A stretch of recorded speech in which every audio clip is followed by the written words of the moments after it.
Hi guys, আহকচোন আজি দুপৰীয়াৰ সাজৰ কাৰণে ভাতখিনি বনাওঁ আপোনালোকৰ লগত একেলগে। এয়া মই কেৰাহীখন পাতি তেল গৰম কৰি তাত পিঁয়াজ আৰু জলকীয়া দি দিছোঁ। শাকখিনি ভাজিবৰ কাৰণে এয়া শাক দি দিছোঁ। তাৰপিছত এটা চাটনি বনাম মই আৰু ৰহুন, জলকীয়া, আদা, তাৰপিছতে মান ধনিয়া, বুট, নিমখ, জিৰা গুটি এইখিনি ধুনীয়াকৈ দি মিক্সিত এটা মই চাটনি বনাই ল'ম। এয়া হৈ গ'ল মোৰ বুটৰ চাটনি। ইজি কিন্তু খাবলৈ বহুত টেষ্টি হয়।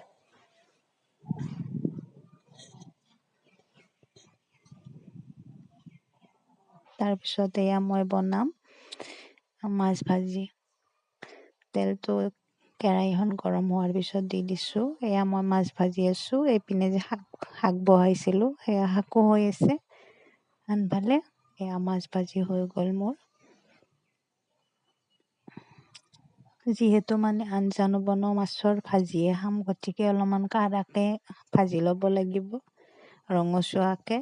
দালিৰ লগত মচমচীয়া মাছ ভাজা খাই বহুত ভাল লাগে মোৰ। এইপিনে শাকো হৈয়ে গ'ল খাব পৰাকৈ।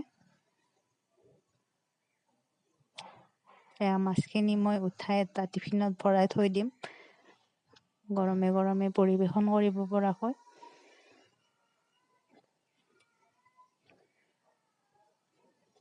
আপোনালোকে খালেনে বাৰু ভাত পানী? কমেণ্টত জনাবচোন। এয়া মই দালি বনালোঁ। দালিও প্ৰায় 80% হৈয়ে গৈছে আৰু কিছু টাইম উতলাৰ পিছত মই নমাই থৈ দিম দালিখন। এয়া মই ভাত বাঢ়ি ল'লোঁ, লগতে দি দিছোঁ মচুৰ দালি।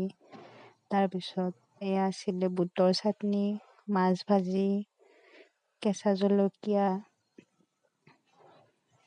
আৰু লগতে দি দিছিলোঁ চালাড, তিয়ঁহ, গাজৰ আৰু পিঁয়াজ। তাৰপিছত এইখিনি আছিলে শাক ভাজা। এয়া হৈ গ'ল খাবৰ কাৰণে ৰেডি আজি দুপৰীয়াৰ সাজ। কেনে লাগিছে বাৰু? খাবলৈ মন গৈছেনে? কমেণ্ট কৰি জনাবচোন। আৰু ভিডিঅ'বিলাক পাই থাকিবৰ কাৰণে চেনেলটো যাতে ছাবস্ক্ৰাইব কৰি লয় আৰু আপোনালোকে।